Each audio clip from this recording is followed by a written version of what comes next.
Debaixo de vossa proteção nos refugiamos, ó Santa Mãe de Deus. Não desprezei as nossas súplicas em nossas necessidades, mas livrai-nos de todo o mal, ó Virgem gloriosa e bendita.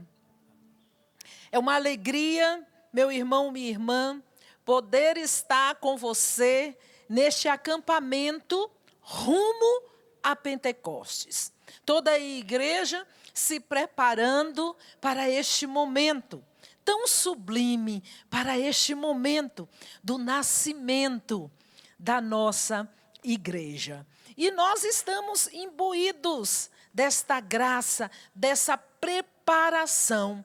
E nesta manhã de domingo, nós iremos partilhar da alegria de tocar em uma realidade pertinente, de uma realidade maravilhosa, numa realidade que professamos na fé católica, que é a presença de Nossa Senhora como mãe de Jesus, mãe da igreja no cenáculo. Portanto, essa partilha tem como tema Com Maria no cenáculo, à espera do Espírito Santo de Deus. Então, você aí da sua casa, acampado conosco, pode pegar a Sagrada Escritura, no livro de Atos dos Apóstolos, capítulo 1, versículos 13 e 14.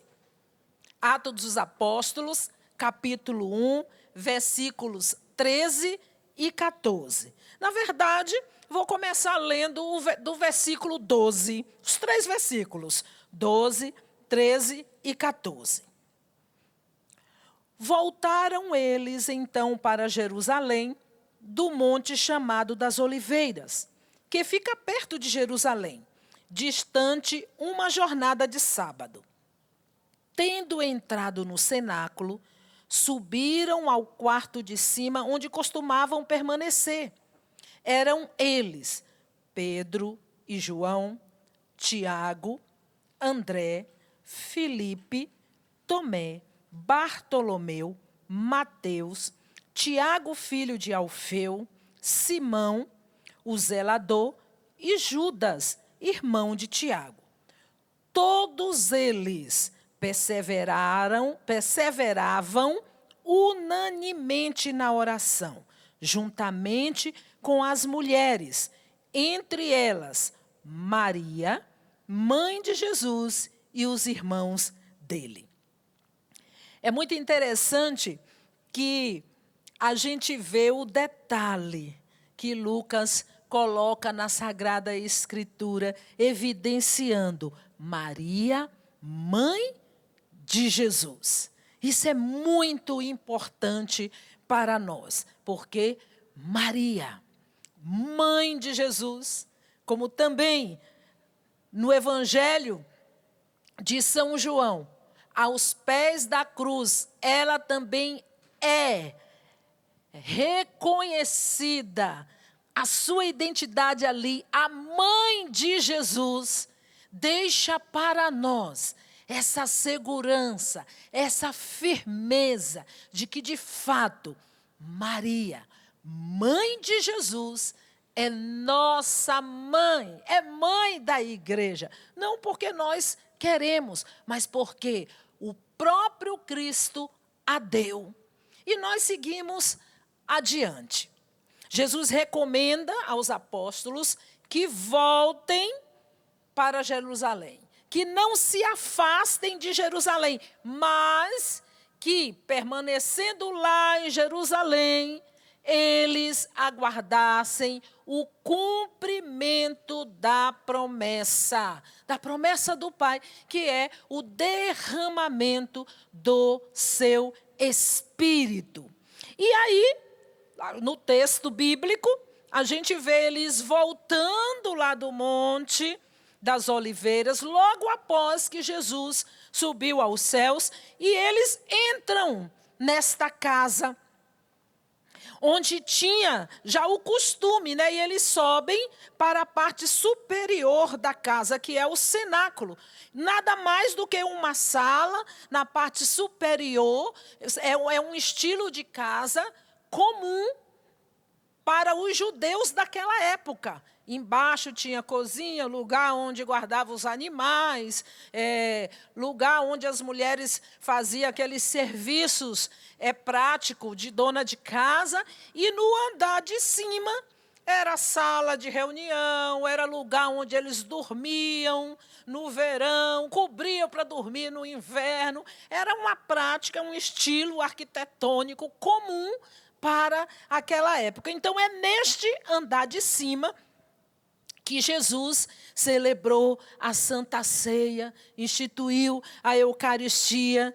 Era lá que eles estavam reunidos para esperar o cumprimento da promessa. Estavam todos os apóstolos, o texto é bem claro, várias mulheres, e aí a gente vai entender, né, que no capítulo 8 do Evangelho de São Lucas, ele cita várias mulheres que seguiam Jesus e que os mantinham financeiramente a sua missão, o seu apostolado, ajudava na missão. Então, certamente são essas mesmas mulheres, várias mulheres, entre elas a mãe de Jesus.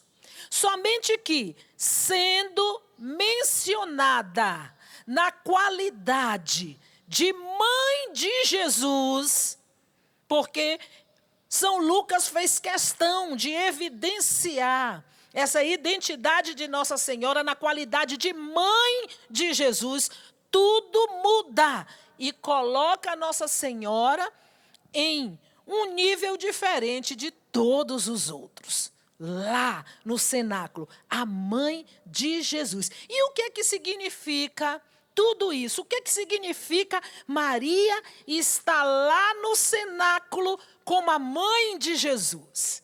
E enquanto eu estava estudando, peguei um texto maravilhoso, belíssimo, do padre Raniero Cantalamessa, e ele vem dizendo para nós o significado e o porquê de Maria, mãe de Jesus, como mãe de Jesus, está lá no cenáculo. Veja, o Espírito Santo que está por vir é o mesmo Espírito do filho dela, do filho de Maria. Quem é o filho de Maria? Jesus Cristo. E é Jesus Cristo que vai enviar o seu Espírito. Então, tem um ponto comum. O outro ponto, entre Maria e o Espírito Santo, há um laço e objetivo indestrutível, que é o próprio Jesus que eles geraram juntos.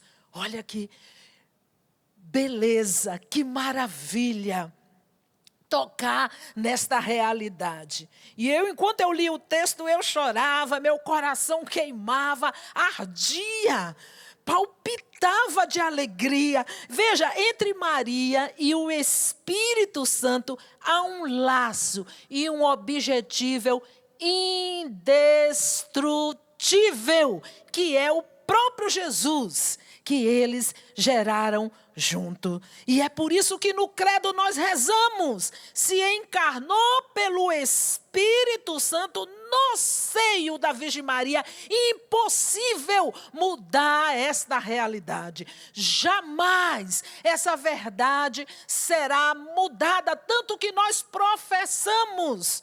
No nosso credo de fé, nós rezamos. O credo, quando nós rezamos o Santo Terço, a primeira oração, a primeira parte do terço é a profissão da nossa fé no credo. Nós rezamos nas santas missas dominicais para confirmar essa verdade da palavra de Deus, da igreja, essa inseparação. Jamais haverá uma separação entre Maria e o Espírito Santo, entre Maria e o filho dela. Maria está no cenáculo, simplesmente, não como uma das mulheres, mas como a mãe de Jesus. E isso precisa ficar bem claro dentro do nosso coração. Bem claro na nossa experiência como católicos. Nós não podemos vacilar, nós não podemos ter dúvida. Nós não podemos permitir que as inseguranças ou os sopros contrários desta verdade venha desconfigurar aquilo que é desejo de Deus para a nossa igreja, porque assim Deus quis. É impossível. Aí São Agostinho ele vai dizer que, não sendo o mundo digno de receber o Filho de Deus diretamente das mãos do Pai, o Pai, o deu a Maria para que os homens o recebessem por ela. Então, gostando ou não, nós recebemos o Salvador do colo, do ventre, das entranhas da Virgem Maria. Nós mulheres que geramos, nós sabemos o que é carregar no ventre por 9 meses uma criança, não é, Rogerinha? Todo o nosso corpo muda. O corpo da Virgem Maria inteirinho foi mudado. E ela era bem jovem na época, meus queridos. Segundo os historiadores, Maria deveria ter entre 13 a 15 anos de idade. Logo na sua primeira menstruação. Então, o corpo muda. O ventre cresce, o útero ele é pequenininho, é do tamanho menor que uma pera. Imagina dentro do útero crescer uma criança robusta, forte, porque Jesus era grande, não nasceu uma criança pequenininha. Isso muda o corpo da mulher, o enjoo, as náuseas, a coluna. Vai chegando no 9º mês, a dificuldade de respirar, a nossa respiração fica cansada e muitas vezes ofegante. A gente não consegue dormir assim de papo pro ar, porque parece que a criança sobe e topa todo o seu fôlego. A gente deita de lado e vai dando um jeitinho. Todo esse infortúnio que é comum para as mulheres grávidas, e eu amei os meus tempos de gravidez, graças a Deus. Para mim foi um dos melhores tempos. Foi o tempo que eu me senti mais mulher, mais bonita, mãe. Gosto de ver as minhas fotos de barrigão. Eu sou pequenininha, mas minhas filhas pesaram 4 quilos. Imagina, sou pequenininha, mas gerei uma com 3,950 quilos, outra com 4 quilos e outra com quase 3 quilos. Então foram bebês grandes. Jesus nasceu grande e Maria experimentou tudo isso que nós mulheres experimentamos na gravidez. Hoje nós temos imensas facilidades e conforto. Naquele tempo não. Terra árida, seca, deserto, apanhar água na cabeça. Como no Nordeste, no Norte, tantas mulheres, né, de barriga, que não faz mal também não. Ajuda no movimento e deixa saudável para ter um filho natural legal. Carregando na cabeça, não vai fazer mal. Maria experimentou tudo isso na sua humanidade. Por quê? Obedecendo e querendo, por livre vontade, fazer a vontade de Deus, submeteu a tudo isso. E muitas vezes a gente quer fazer a vontade de Deus, mas não quer submeter a todos os infortúnios que é próprio de quem quer fazer a vontade de Deus. Então Maria, ela nem questionou. Ela se deu inteiramente à vontade de Deus, inclusive o seu corpo, inclusive o seu ventre. É por isso que nós recebemos o Salvador que nasceu das entranhas da Virgem Maria. E é por isso que aos pés da cruz, Jesus a dá à igreja. Não teria por que também Jesus olhar para João e falar, olha, eis aí a tua mãe. Por que que ele ia fazer isso? Não teria. Mas a gente vê a beleza do mistério da vontade de Deus quando entregou aquela mulher que ele escolheu para ser mãe do Salvador, para ser mãe da humanidade. E ele a oferece em um momento de dor, em um momento de morte, em um momento em que ele estava redimindo toda a humanidade. É exatamente naquele momento que ele entrega a mãe dele para a mãe da humanidade. E não teria nenhuma outra razão de Maria estar fora do cenáculo. Se Jesus a deu no momento em que ele remia a humanidade, ele a devolve lá no cenáculo para que ela também,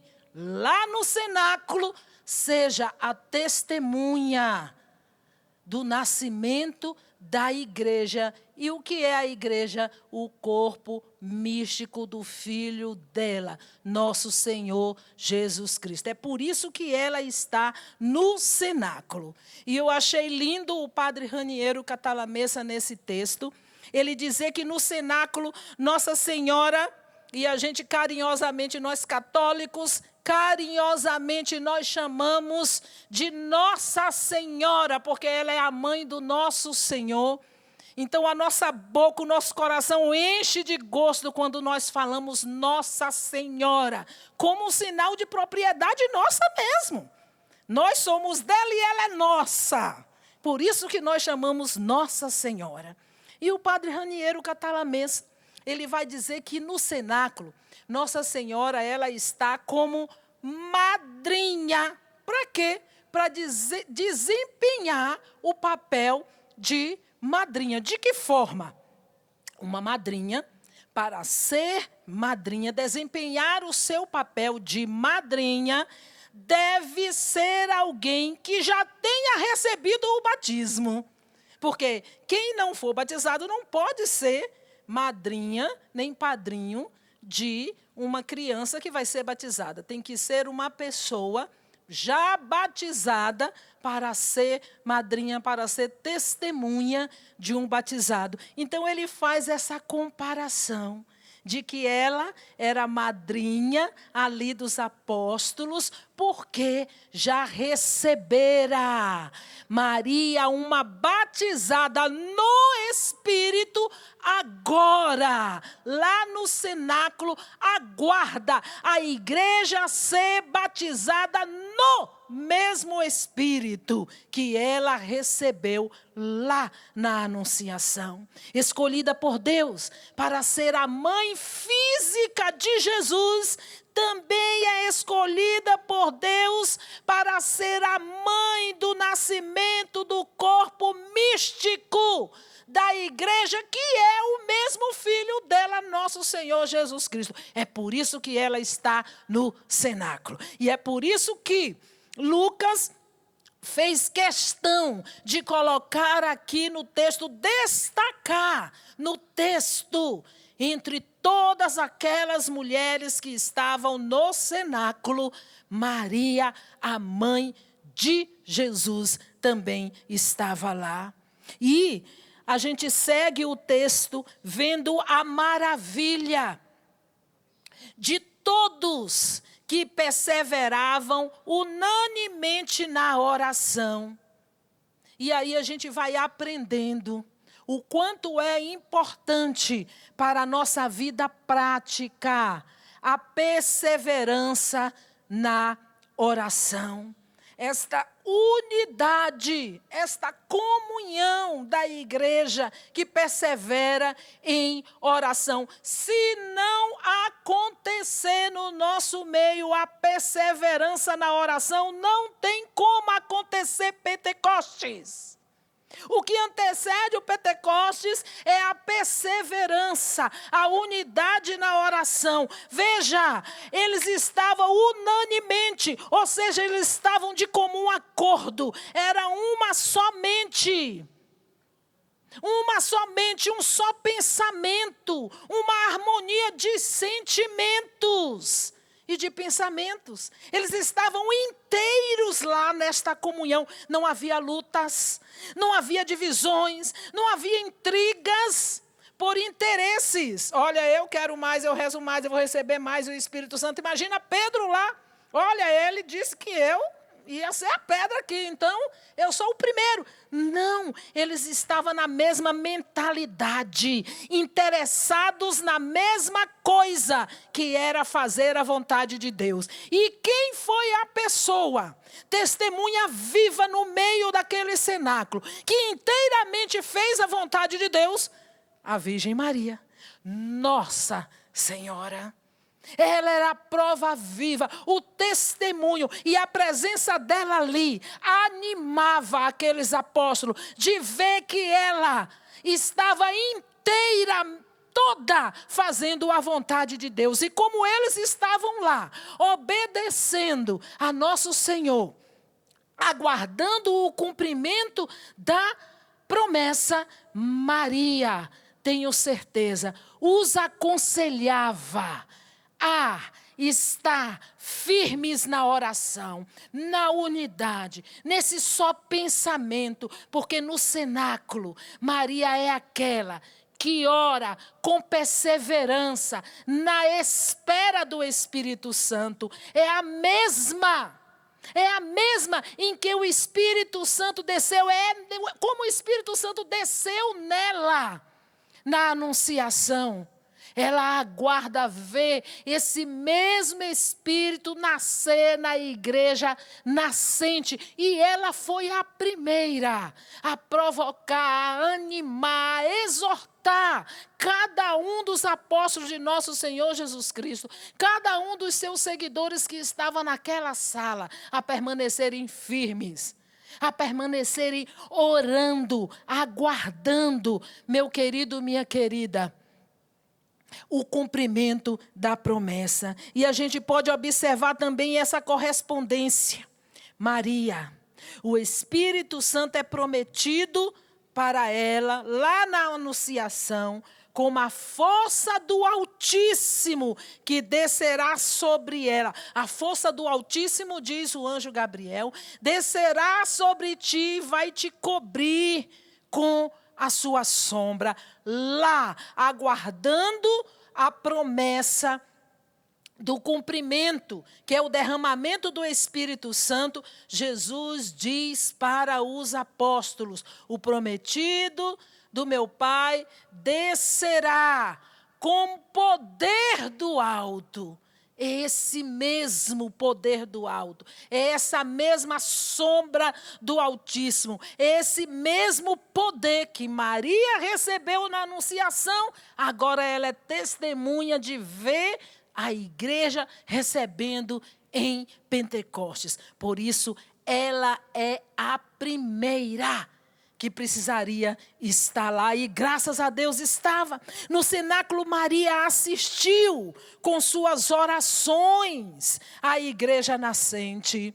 No cenáculo, é por isso que o Papa Bento XVI, em uma das suas homilias no dia de Pentecostes, ele diz que Nossa Senhora, que Maria, ela é protagonista do início da comunidade cristã, porque foi essa que estava lá assistindo na oração, intensificando, intercedendo para que o cumprimento do Pai acontecesse na igreja. E o Papa Francisco vem nos lembrar também, em uma das suas homilias de Pentecostes, ele vem nos lembrar que o cenáculo nos recorda o nascimento da nova família, que é a igreja constituída por nosso Senhor Jesus Cristo ressuscitado. E esta família, ela tem uma mãe.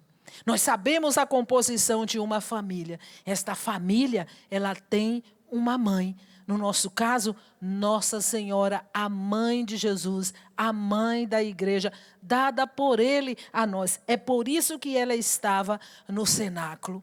E rezando com essa passagem, não tinha outra oração a não ser pedir: Nossa Senhora, me leva para o cenáculo.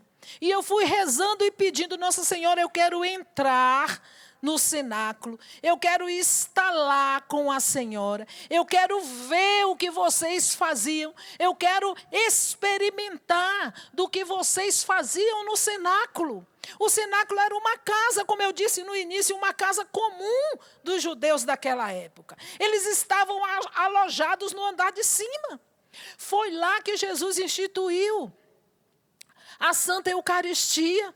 Foi lá no cenáculo que Jesus lavou os pés.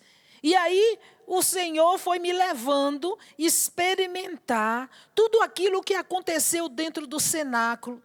E eu fui entendendo que hoje as nossas casas, a igreja, é esse cenáculo perene, que acontece de tudo isso.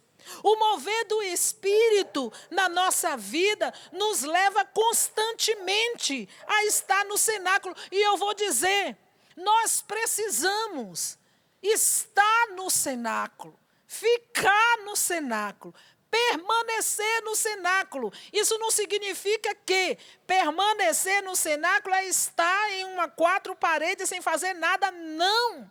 É um espírito, é um mover de Deus que nós tocamos na nossa vida e que nos impulsiona a realizar a vontade de Deus. Só consegue realizar a vontade de Deus quem permanece no cenáculo, quem está no cenáculo, que recebe a graça da força do alto, a sombra do Altíssimo, o poder de Deus.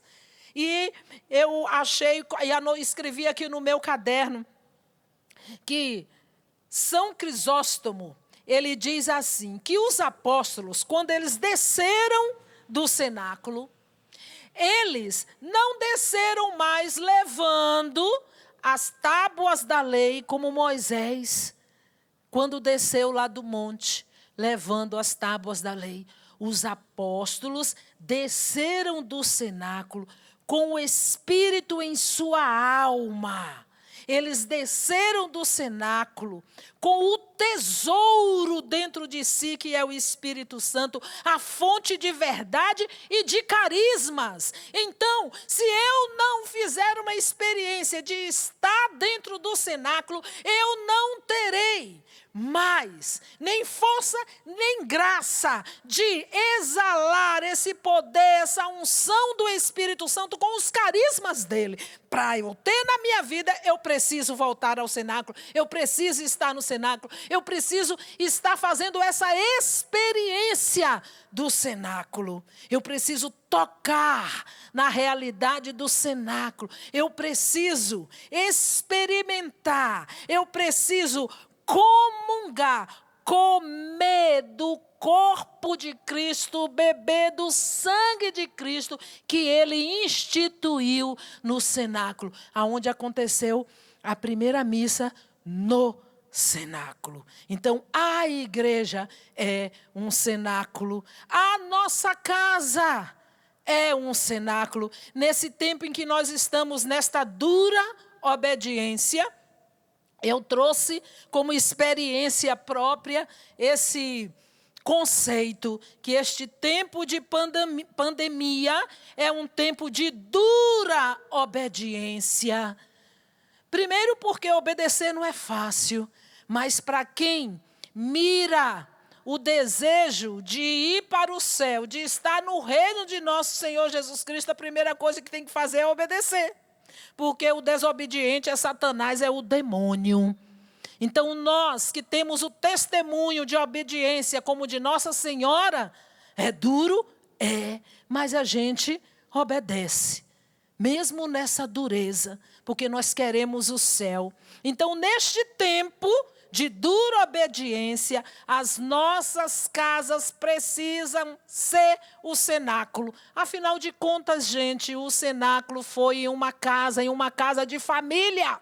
A igreja não nasceu, não foi em uma casa de família. Então não pode ser uma novidade, não pode ser algo exterior. Está na nossa raiz, na nossa história. Não é novidade. A sua casa, ela é uma igreja. Não é porque nós estamos neste confinamento social, nesse isolamento social, que virou chavão dizer que a casa, que a família é a igreja. Não é chavão. Isso é uma prática, uma realidade da igreja nascente. A sua casa, ela precisa ser o cenáculo.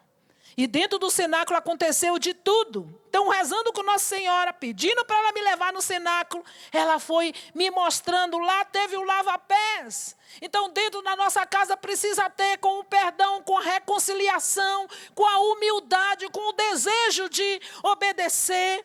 Lá instituiu a Eucaristia.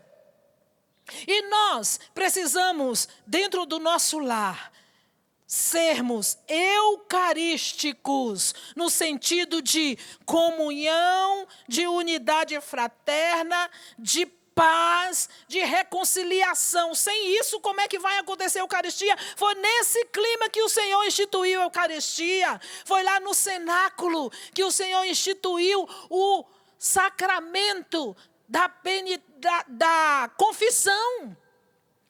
Então, é lá também na família que precisa existir esta comunhão, para de lá nós experimentarmos sacralmente na igreja, diante do sacerdote. Mas precisa ter o arrependimento sincero dentro do nosso coração, dentro das nossas casas. Para isso externar na prática e desejo de buscar o sacramento da confissão. Foi lá, dentro do cenáculo, que Nossa Senhora, observando tudo isso, orou, rezou e pediu para que a força do Altíssimo, que a cobriu com a sua sombra, também descesse para instituir o corpo místico da igreja, que é Jesus Cristo, o Filho dela.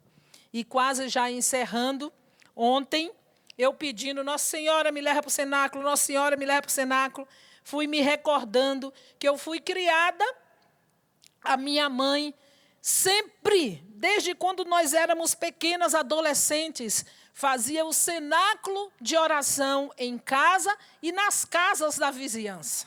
Percorria o bairro inteiro, toda semana em uma casa fazendo o cenáculo. E o que era o cenáculo? Rezávamos o terço e meditávamos a palavra de Deus. Não tinha segredo. O que é que se fazia dentro do cenáculo, Nossa Senhora? Rezava e meditava a palavra de Deus. E eu fui vendo assim, olha, se um apóstolo vacilou, por exemplo, Tomé, ele não estava no primeiro dia em que o Senhor apareceu dentro do cenáculo. Ele estava depois. E quando ele voltou, que falou, o Senhor esteve aqui, ele falou, nossa, será? Só vou acreditar se eu tocar nas feridas. Com certeza, Nossa Senhora passou a mão na cabeça de Tomé e falou, querido, você não lembra que ele, quando nos ensinava, disse isso, isso e isso? Falou que ele ia padecer, falou que ele ia ressuscitar no terceiro dia? Você esqueceu? E ali acalmava o coração de Tomé. E Nossa Senhora foi me acalmando, porque eu cheguei aqui bem avexada. Porque eu estava bem assim, tranquila. Mas Nossa Senhora me acalmou, porque eu pedi para ela e Rogerinha rezando ali no Espírito. Falei, Nossa Senhora, eu quero estar no cenáculo agora, para ser acalmada pela Senhora. Reza por mim, coloca a sua mão sobre mim. E aí eu fui me lembrando também ontem do cenáculo, e eu peguei o livrinho do cenáculo, né, do Padre Gobi. Lembrei até da pregação do Padre Roger Luiz, que ele fez de volta para o cenáculo, na profecia do avivamento. Aconselho até você olhar lá no YouTube, que é maravilhosa essa pregação. E quando eu peguei o livrinho que eu abri, estava marcado na cartinha de Nossa Senhora. Eu fiquei por 3 anos na direção do Instituto Canção Nova, e quando nós estávamos iniciando todos os trabalhos do nosso instituto, nós tínhamos o oratório festivo, porque vocês sabem, o Padre Jonas é salesiano, a Canção Nova é de família salesiana, e naquela época o Padre Jonas nos ensinava as brincadeiras do oratório, como Dom Bosco fazia, como eles faziam nos oratórios festivos dos salesianos. Ele nos ensinava para nós aplicar as brincadeiras, as festividades no nosso oratório aqui no Instituto Canção Nova. E uma das festas que nós fazíamos era a festa de Nossa Senhora Auxiliadora, no dia 24 de maio, com as cartinhas de Nossa Senhora. E aí as crianças e os adultos também escreviam uma cartinha para Nossa Senhora, e no dia da festa recebia uma resposta. Quando eu abri o livro, estava a minha cartinha. O papel está amarelo, porque tem bastante tempo. Foi a primeira festa de Nossa Senhora, lá no oratório, no Instituto Canção Nova. A primeira festa. O Instituto já tem quantos anos? Quase 20, né? 18, parece. Nem me lembro mais. Olha só, a primeira cartinha. Essa foi a minha.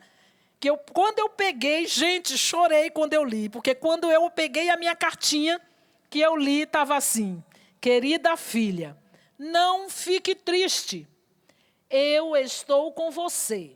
Sou a porta do céu. Reze muito. Todos os dias eu levarei você para o céu. Sua mãe do céu, Maria. Aí passei a noite chorando, porque eu fui me lembrando dessa promessa da Virgem Maria para mim. Mas o conselho que ela me dá, que antecede o céu, se eu quiser ir, ela diz: reze muito todos os dias. O que foi que Nossa Senhora fez no cenáculo? Rezou muito. Durante 9 dias, todos perseveraram unanimemente na oração. E aí eu fui ler aqui no livro onde estava marcada a minha cartinha, que está assim, o papel quase amarelo do tempo. E na mensagem diz assim: é o tempo do cenáculo para esta pobre humanidade, tão possuída pelos espíritos do mal, impelida pela estrada do prazer e do orgulho, do pecado e da impureza, do egoísmo e da infidelidade. A humanidade deve agora entrar no cenáculo do meu coração imaculado. Aqui, como mãe, ensiná-la-ei a rezar e arrepender-se. Conduzi-la-ei à penitência e à conversão, à mudança de coração e de vida. Esta é a vontade de Deus, expressa pelo desejo de Nossa Senhora, nos colocando no cenáculo. Somente no cenáculo nós podemos receber a força do alto, o poder do alto, a força do Altíssimo que cobriu Nossa Senhora com a sua sombra. Somente dentro do cenáculo é que nós aprendemos a rezar insistentemente, a rezar com comunhão, com unidade de coração, a rezar, a perseverar. Quem não sabe perseverar, entra no cenáculo. Dentro do cenáculo, Nossa Senhora vai te ensinar a perseverar. Dentro do cenáculo, Nossa Senhora vai ensinar você ser insistente, você persistir na oração. É dentro do cenáculo que a gente aprende a ter um sincero arrependimento do nosso coração. Eu tenho certeza que nesta oração incessante com Nossa Senhora no cenáculo, dentro do cenáculo, os apóstolos se arrependeram de ter desconfiado, de ter vacilado. Nossa, será que ele ressuscitou mesmo? E foi gerando arrependimento, foi gerando contrição no coração, foi gerando esperança. Foi gerando esperança e a cada dia era mais forte o desejo de falar, vamos continuar nesta oração, porque Ele está vindo. O poder do alto está vindo. O poder do alto que cobriu a mãe com a sua sombra está vindo a nós. É este poder do alto que vai nos dar coragem e força para permanecermos na igreja. É estando no cenáculo que nós temos a força de permanecer na igreja, sem dúvida. Sem dúvida, é no cenáculo que nós temos a certeza de que Deus cumpre as suas promessas e que Ele tem o controle de todas as coisas.